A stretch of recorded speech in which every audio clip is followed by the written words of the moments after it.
เอาแล้วนะสบายดีทุกคนวันนี้ก็ได้โอกาสออกมาตึกป่าอีกแล้วเช้านี้อุตส่าห์ออกไปแต่เช้า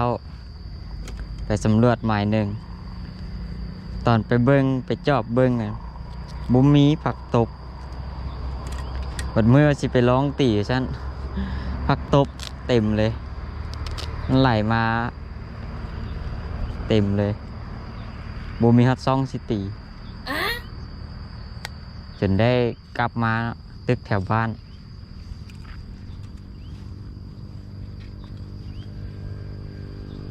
หมายแคมทาง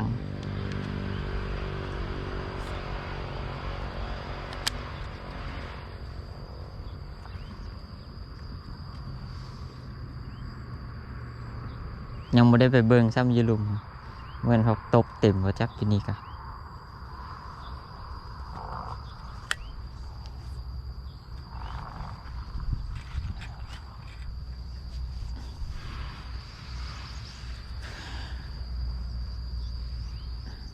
เดี๋ยวชิมาลองเบิ่งเนาะ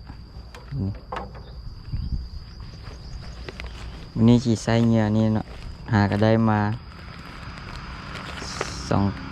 สองมื้อก่อน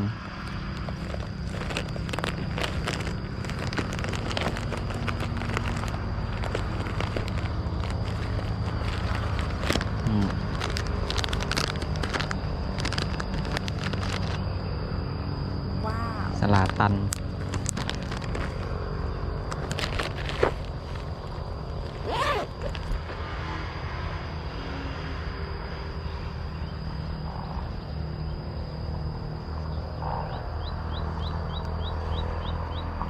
ใส่กิบเนาะ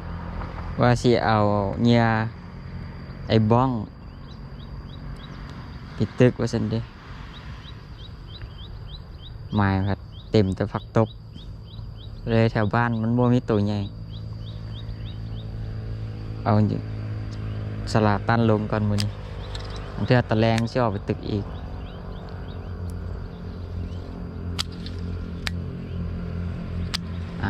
ไปเดี๋ยวไปเริ่มกัน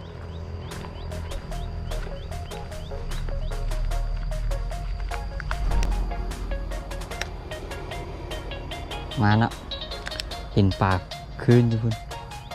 เป็นคืนอยู่โอ้ยเกาะอีกมีโตเนาะอยู่พุ่น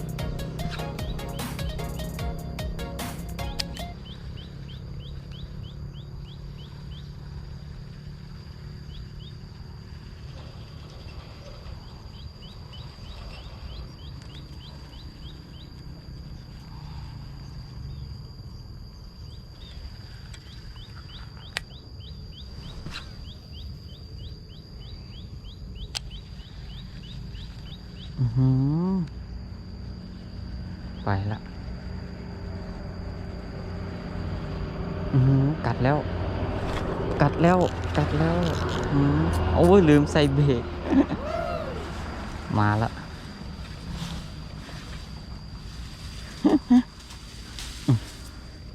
ตู่น้อยกีลืมใส่เบรก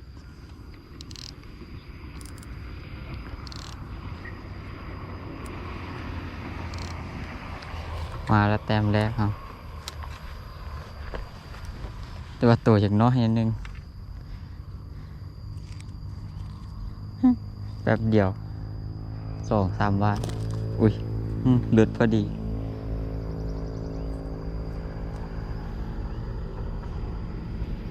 แต่คนละตัวเนาะมันกัดอยู่ใกล้ๆนี่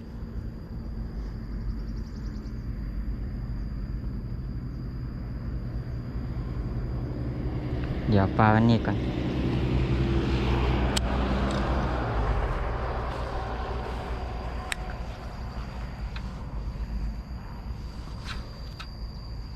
เอ้าเหี่ยงวะก็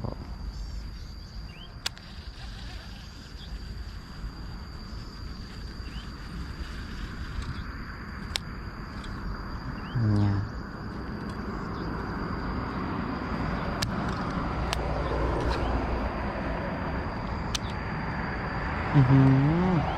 ตัวหนึ่งขึ้นหมดไง ยังมีโตอยู่ยังมีโต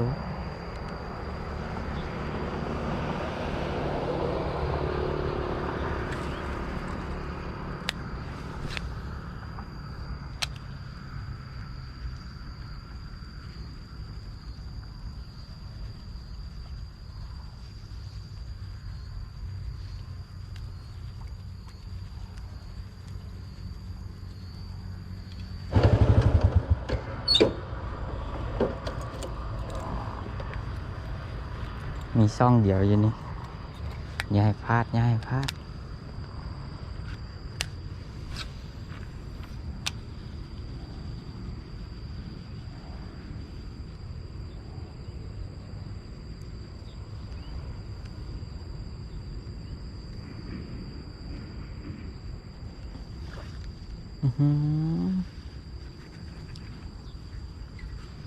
มันโดดกัด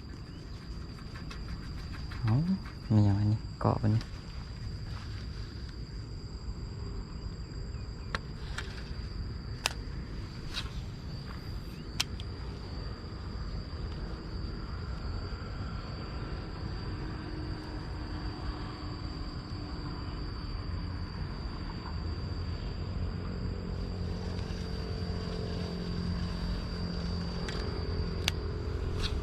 น่าจะมีโตนะ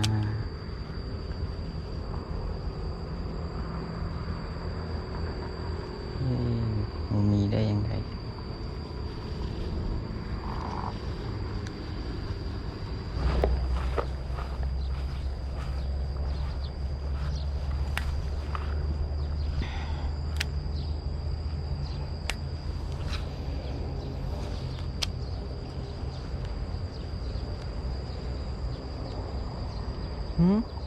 กัดแล้วจ่ายไปบ่วะดิกัดแบบบ่เห็นเลยใส่เท่าเก่าโอ้ใส่สำคัญเลย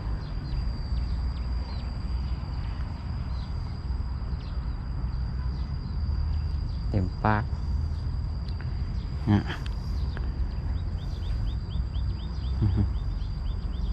อุ้ยตู้นั้นเราเสียวบ่เมื่อกี้นี่เห็นเราอยู่เก็บไว้ก่อนเนาะเดี๋ยวเอาไปให้เราเบิ่งเราเสียวบ่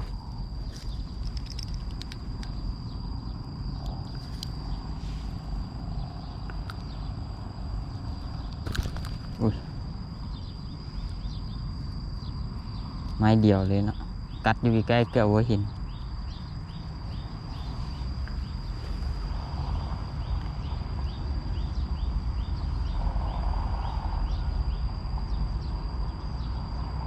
ห่างกับสิคาดแล้วตอน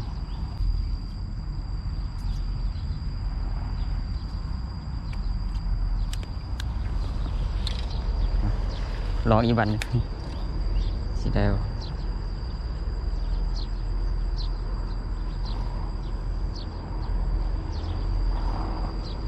ตัวใหญ่มีอยู่หักเอาเนี้ยลายตัวน้อยห้าวขนาดตัวน้อย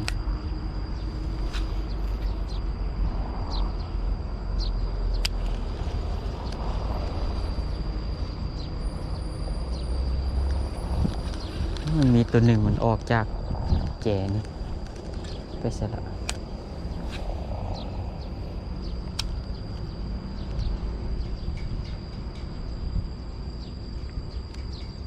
เด็กกัดแล้วกัดแล้ว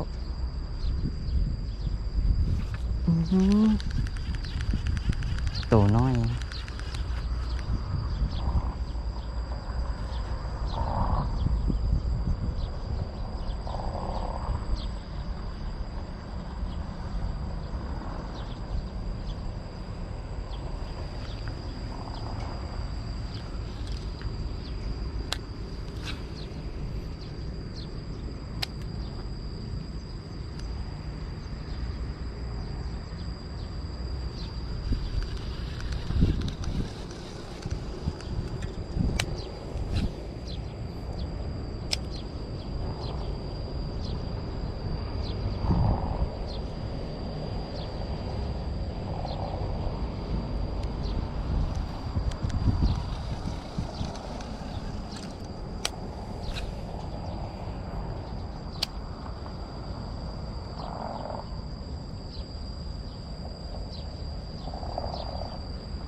ขึ้นถึง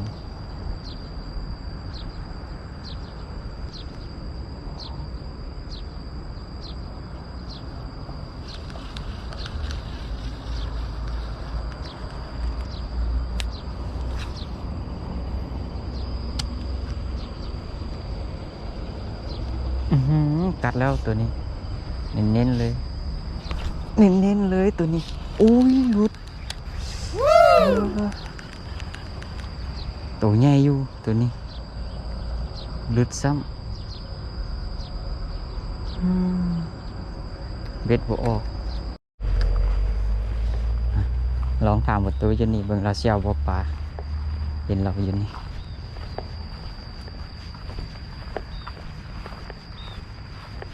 ตัวเอาบ่ปลาเอาวะเอาบ่ปลานี่ บุคิวอ่ะ บ่ดอก เอามึงก็บอกจ้ะ มันตัวน้อยเพิ่นเราเสียให้เจ้าคันบ่เขาปล่อย เอามาแล้วไหมป้ามึงอ่ะ ตัวใหญ่ เอาแต่ตัวใหญ่ที อันนี้น้อยเพิ่น เมียนมันลงแบบนี้เนาะ เลย เข้าใจเข้าใจ เอาตัวใหญ่เอา โง่คุณบอก แมน เคยได้อยู่ได้เด้อ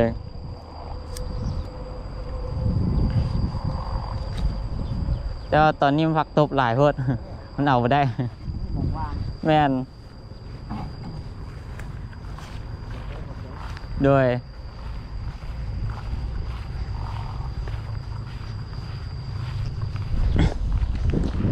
เอาแล้วนะทุกคนกลับก่อนซ้ำนี่ไปมือแรงไปอีก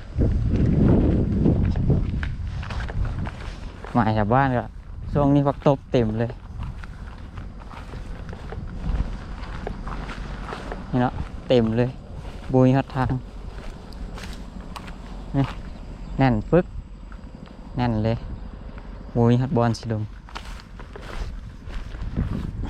ไปตอนแรงไปหลังบ้านแถวหลังบ้านนั่นละไปพบกันคลิปต่อไป